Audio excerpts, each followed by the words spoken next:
How do you think a homeless encampment is likely to react to somebody who comes out of the car with a gun saying, I'm pro Second Amendment, or I want to take video of you living like this? They think that I have the right to go and do what I want, even though what I'm doing is something that might actually cause me trouble later.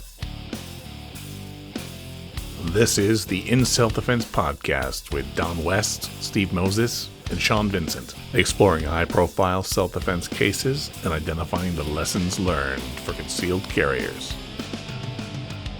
Hey everybody, I'm Sean Vincent. Thanks for joining us today. This is the In Self-Defense Podcast, hosted by CCW Safe. Today I want to take you to Spokane, Washington, where there was a man who was fed up with the vagrancy problem that they have in that city. He intentionally went to a homeless encampment that was on one of the public streets there, and he took a video camera. He was live streaming it to his YouTube channel. He was trying to show the problem of the homelessness. At some point, he felt threatened, and he decided to go back to his car. He retrieved his firearm. He was exclaiming that he is protected by the Second Amendment. He was proclaiming that he was protected by the First Amendment, his right to free speech, his right to record. The people there did not appreciate that. They started to approach him and encounter him. He felt nervous and threatened. He fired in what he claimed was self-defense. It brings up a lot of issues for us to talk about. One is putting yourself in harm's way. Another one is insisting upon your rights as an excuse to protect yourself with deadly force. Just because you have a right doesn't mean it's always smart to exercise it, especially when there's life or death circumstances surrounding it and your freedom is at stake. This is an extreme case, but I think that there are more minor examples of this that ordinarily and good-natured armed offenders encounter, especially when it involves vagrants or other folks infringing upon their property or perhaps even obstructing access to a property. And then these types of encounters might happen. They don't necessarily need to become life or death scenarios. Lots of good lessons today. Before we get into that, I wanted to remind you that this is not legal advice. This is not tactical advice.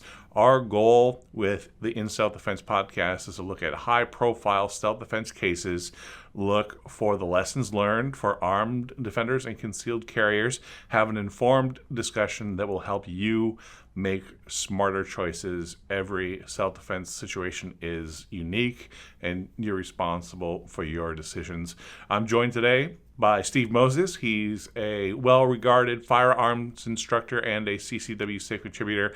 And as always, Don West. He is National Trial Counsel for CCW Safe and a veteran criminal defense attorney. Here's our conversation about your right to remain foolish.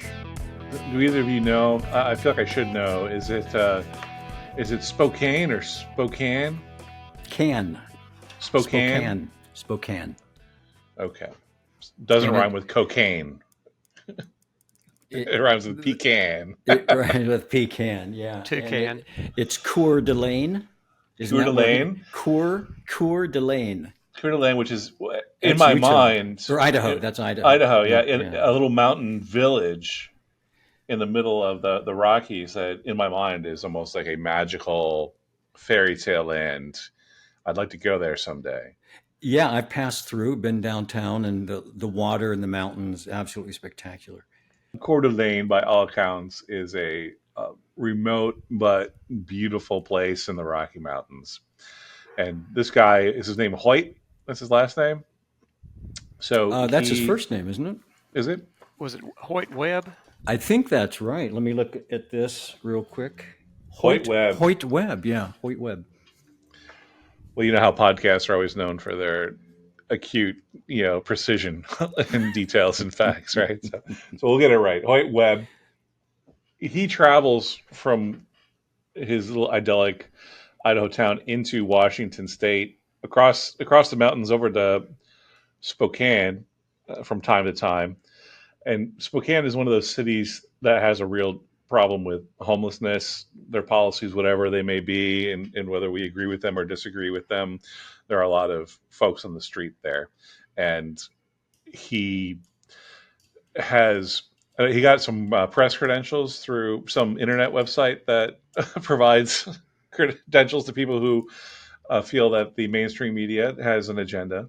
We won't weigh in on that either. But anyways, he's there. He's live streaming on YouTube. He's got a channel there where he posts a lot, and he's talking about the crackheads and the homelessness and the problem out there. He's filming it, walking through there, and after a while, uh, people start getting annoyed that he's doing that. They ask him to leave. He sees somebody with a knife, and he decides to go back to his vehicle, not to leave and get out of a place that may be getting dangerous for him, but to get his firearm.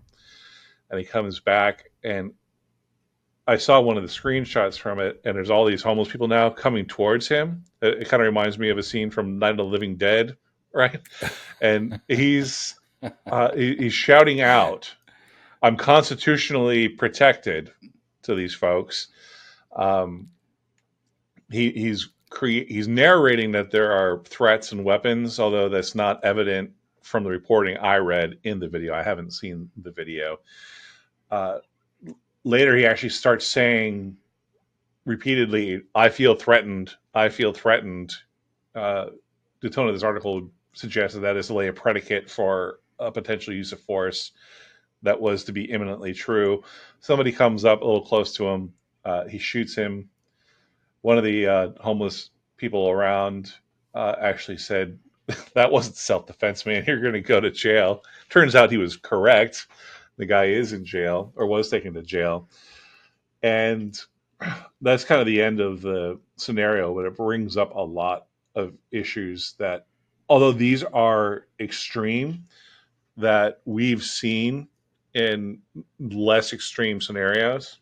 People putting themselves into harm's way, leaving a place of safety to have a confrontation. I think Kyle Rittenhouse is very much like that. He went to Kenosha across state lines to be part of something that was going on that was dangerous.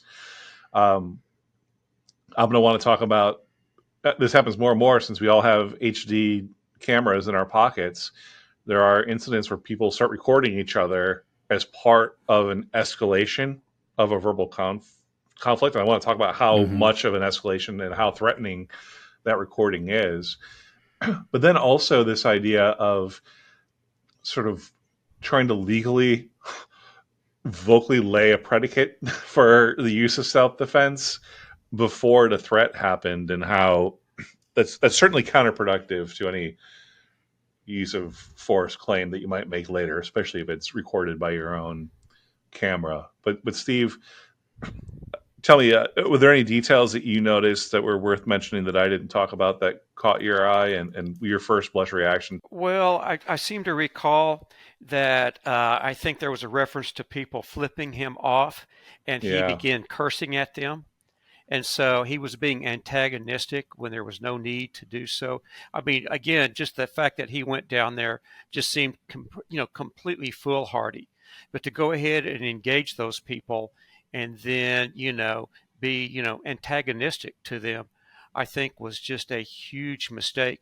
And everything that you said, I completely agree. I picked up on it. It was like these textbook sayings that I'm going to prove that I am in fear of my life. And then I'm going to go through, okay, they have the ability, they have the opportunity, they have the intent. I think they said that there was a rock maybe that was thrown by a woman that was way short, in terms of seeing any edged weapons or anything else like that. I don't know if there was any evidence of that. However, I would not be surprised.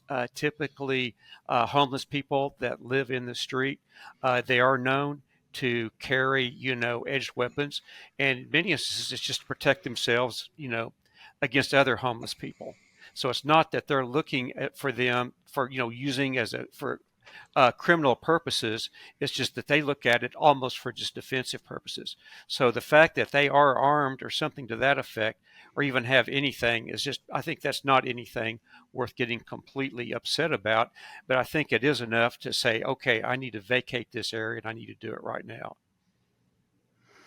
You know, he did seem to have a checklist, didn't he, of Yes. the words to say in any particular situation. I just saw in the papers that when he went back to the car to retrieve his gun, he announced that he was pro Second Amendment, as if that somehow conferred some rights or privileges because his mental state is he thinks he's pro Second Amendment.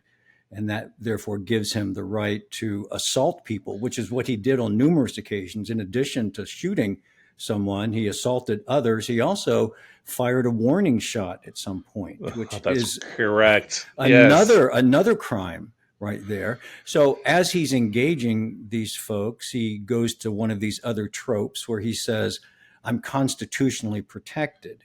I don't Yeah. think that was a reference to Second Amendment. I think that was his reference to the First Amendment, that he has the right to be out there. After all, he's a mail order correspondent, right? He gets his press Yeah. credentials uh, online, and now he's out there recording for posterity and I guess for his own amusement.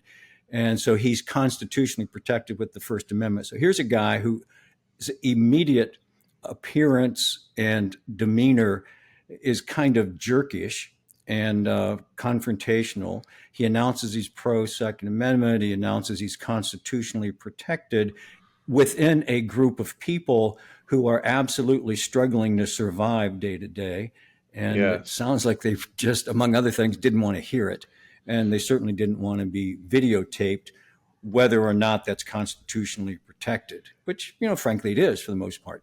There's lots of folks out there that make it their business, for example, to record police encounters. You know, they come across Yeah. something and they whip out their phone, and whether they are considering themselves social justice warriors, whether they're protecting in some way the person being arrested, or whether they're trying to record this for the police officer's benefit down the road. Who knows? But that sort of thing seems to be happening quite a bit. I've had contact with a couple of cases where someone walked up recording someone for whatever they thought they were doing. And on more than one occasion, the person reached out and slapped the phone out of their hand. So Hmm. now they believe they're a victim of a battery or some sort of vandalism, and that escalates it. And then pretty soon, I've seen this a couple of times now, a gun comes out. It's so risky and so dangerous, and regardless of which amendment you think justifies your conduct, it shouldn't cloud your thinking, and that's what clearly seems to be happening here. The guy's exercising a litany of words, but not exercising any common sense. And point of fact, the right to self defense is actually not really enshrined in the Constitution, is it, Don? The right to bear arms is, and the right to self defense is sort of a universal common law understanding that's so universal that it almost doesn't have to be in the Constitution. Yeah, I think that's a good description. It's one of those universal truths, is that what kind of world would we live in if you could be attacked, injured, and killed by someone and not have the legal right to prevent that from happening? That's no social order whatsoever. So that's going to happen no matter what. It's just a question of how is it structured, organized, enforced, what are the rules? And that's, I think, where those kinds of things come out of just social civility. But uh, we can have a conversation another day where the right to self-defense comes in terms of the Second Amendment. I think the Supreme Court's pretty clear now that you have the right to possess a firearm ostensibly for self-defense. And so that's evidently clear with Heller and Bruin and other significant cases. But that all falls apart when you create the circumstance that you feel necessitates the self defense. And Steve, I think you can agree. This guy went through great lengths to try to create a circumstance where he felt justified in using. his firearm. That immediately leaped out at me. And another thing that Don said kind of reminded me, he'd also had, I think, some videotaped police encounters as Mm, well. mm, And so he was someone out there trying to make a point. And, and I think one of the things that perhaps a lot of concealed carriers might say, well, yeah, but I would never do anything like that. This was just, completely outrageous. But by the same token, if you look at people's posts online, and even if you hang around enough people, maybe at a gun range, you will see people that have an attitude that's not totally dissimilar to his, just not so in your face. That is, they Mm-hmm. think they understand the law. They think they have rights. Well, they do have rights, but they think that I have the right to go and do what I want, even though what I'm doing is something that might actually cause me trouble later. And so I think that's one of the important things for me in this is just, hey, just remember, just because you know all this stuff, it doesn't necessarily mean that you have the right to go out there and say these things that other people may very well likely find to be offensive. Well, and we've seen case after case where somebody has telegraphed their disposition to have an encounter with their firearm and then had a very similar encounter. We just talked about Daniel mm. Perry. He was pardoned by the governor, but he had written on social media and to friends via some sort of messenger, digital messenger, that on his way to work, he expects to encounter a crowd of protesters, and he was prepared to use force if, under certain very specific circumstances that he imagined and described, and in very similar circumstances, he used deadly force. We talked about George Allen Kelly, the rancher, who was plagued by migrants crossing and trespassing his borderlands property, and he wrote a novella that Don found and read, at least captions of, where he Mhm. imagines firing warning shots and potentially accidentally hitting one of these migrants, and talks it away to the fictional sheriff that he invents.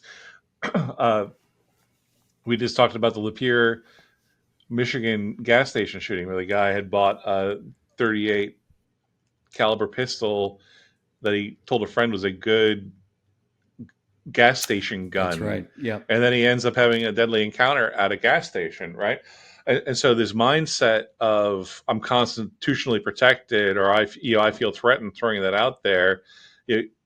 He went there knowing that there are a lot of homeless people there. He saw a knife and went back to his car, and instead of leaving, decided to go back, thinking that, his goal wasn't I want to be safe and not get stabbed. His goal was I'm totally going to do this thing that I've set my mind to do, whether it's dangerous or not, or whether it's going to put me in a position where I have to kill somebody to do it or not. Also sort of layered on some of that is a complete failure to appreciate how whether other people will react appropriately and reasonably or irrationally or violently to your own behavior. And as Mm-hmm. you talked early on, this guy did a whole lot of things that he knows are going to make people uncomfortable, if not downright angry. And he's, in a sense, hiding behind these cliches or these things. I'm constitutionally protected. I'm pro Yeah. Second Amendment. It's obvious he hadn't thought that through very well, because what do you think? How do you think a homeless encampment is likely to react to somebody who comes out of the car with a gun saying, I'm pro Second Amendment, or I want to take video of you living like this because I'm Yeah. constitutionally protected, you know? Yeah. Yeah. And then So, there's the magic words too. He thinks those are magic words. That's how you then, when there's some tension and some confrontation, he then, falls back to, I feel I feel threatened. threatened. I feel Yeah. threatened. Now, you hear that sort of thing, whether it was contrived, it sounds like contrived to me. Yeah.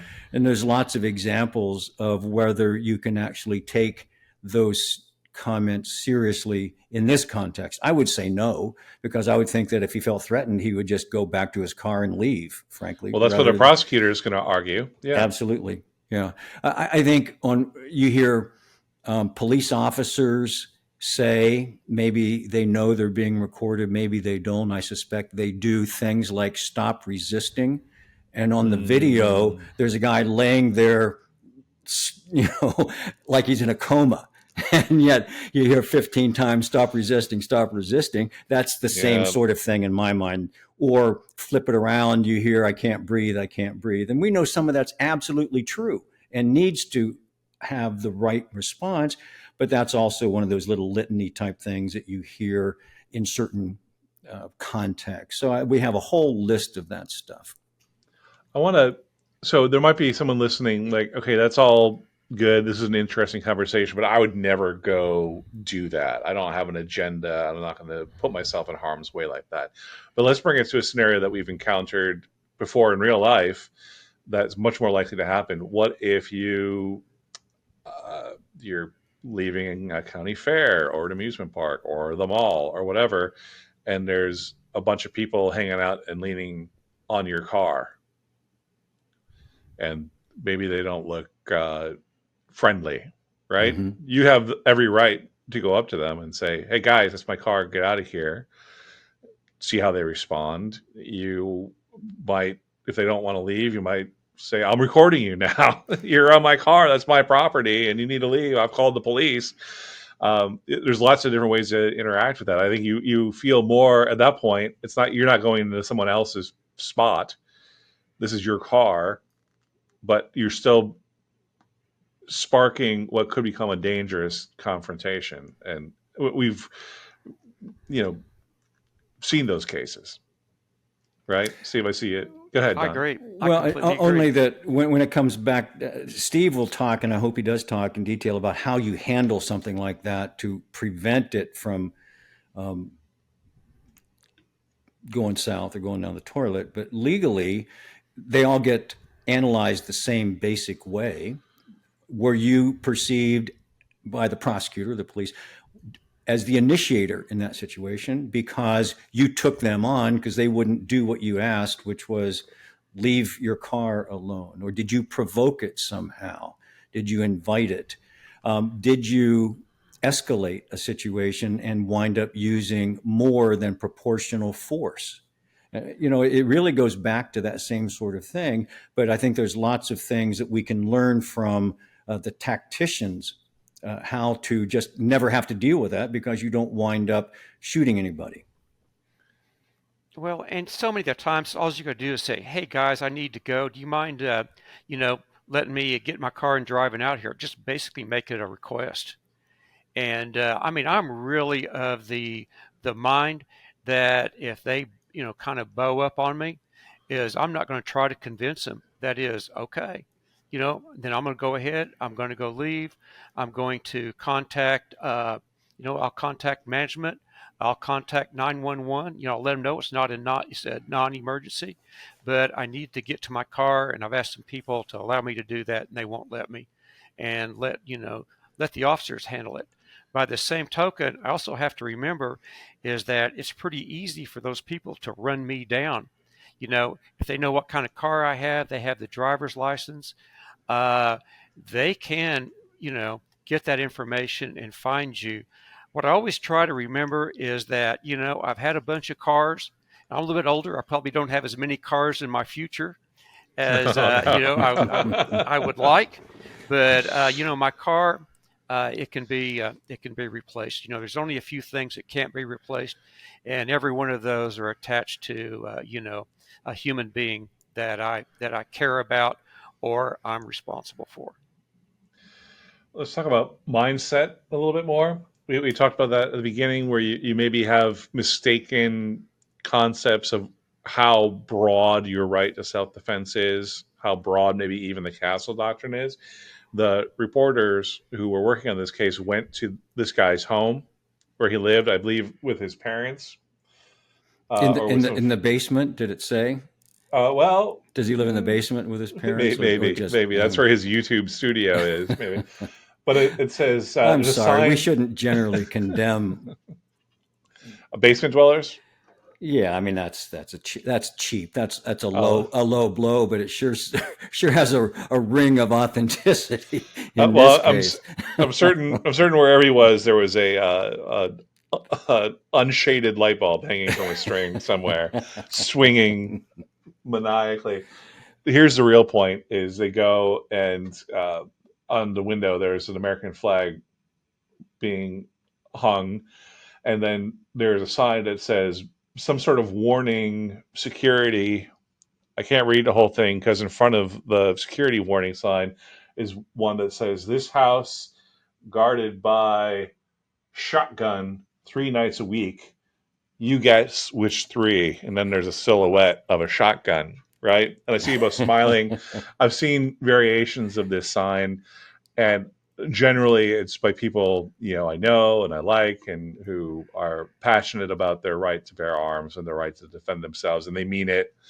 Uh, I think with a good nature. But I've told all of them, I was like, all right, but if you ever shoot somebody like on the stoop here, or it seems like for any reason you encourage them to come into your home, this sign's going to be one of the first pieces of evidence that they're going to bring out at your trial. Even before that, it might turn the investigators against you if they question your motives for the shooting. It's just, Steve, I saw you shaking your head a little bit. It just indicates a mindset of I've got this gun and I'm just looking for a reason to use it, and that's a I'm dangerous willing to mindset. use it. And then what I don't realize I'm also saying is there's probably a gun in here somewhere. So if I'm not home, and you look hard enough, you can probably find it. So I can find all So sorts of reasons if it's one of for, the other 4 nights of the week, then, yeah, then you're in Yeah. luck. I can think of It's Some of multiple probably that reasons I not. don't want to have that sign. Yeah. some of that stuff is so clever, though. You have to give a tip of the hat to whoever Oh, wrote that, absolutely. and the don't keep honking. I'm reloading, which is Yes. one of my favorites. And My favorites is the silhouette of like a 357, and it just says, "I'm your Huckleberry." What was that? Driver only carries $20 worth of ammunition. Yeah. yeah, there's a million, and they're so funny and so clever. And you have no control whether it's taken in the way that you intended it. And how did you intend it to start with? Is it, in fact, a real warning? Or is it because you thought it was pretty funny and it fits into the sorts of things you think are funny and important? So, what we're saying here is that's one less thing. You want one less thing to explain, I guess, if something goes bad. And that's what plagues so many armed defenders is when they're acting, by all intents and purposes, it looks like they're acting appropriately under the circumstances. The prosecutor will scramble, will look at everything before and after to see if there's something that can be dug up that they will claim is the window into your soul or your heart. And it Yeah. wasn't because you were scared, it was because you were angry. Whatever, they're going to trot Well, out some sort of argument because they're prosecuting you for shooting somebody. and we've been involved in cases, Don, where we know the person was not looking for a fight. Actually, Mm-hmm. tried to get away from the fight, but some bumper sticker or license plate tag or something from years ago shows up and ends up being something that you have to fight to keep out of a trial circumstance. Yeah, and that particular incident was a desperate move by the prosecutor. No one in their right mind could think that a guy's license tag that he'd had for 4 or 5 years was a reflection of his intent when he was violently attacked and had to defend himself. But took a run at it. It just wasn't credible ultimately because he had good lawyers and they presented a good case, but it didn't mean the prosecutor didn't take a shot at it. And so, as we wrap this up, there's lots of lessons here, and this is an extraordinary case. But let's end with this. Oh, wait a second, though, Sean. What about the neighbors that said his parents are just salt of the earth, sweet people, couldn't ask for a better neighbor? They didn't know that much about the son, but they sure got tired of all the shooting. Right. Yeah, they had to ask him to go out and please stop shooting. Yeah. Yeah. Well, that doesn't look good in trial either.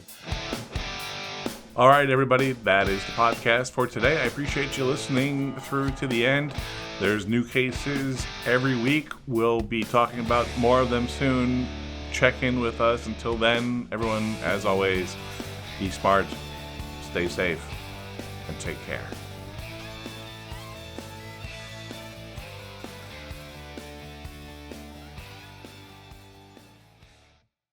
Guys exercising a litany of words, but not exercising any common sense.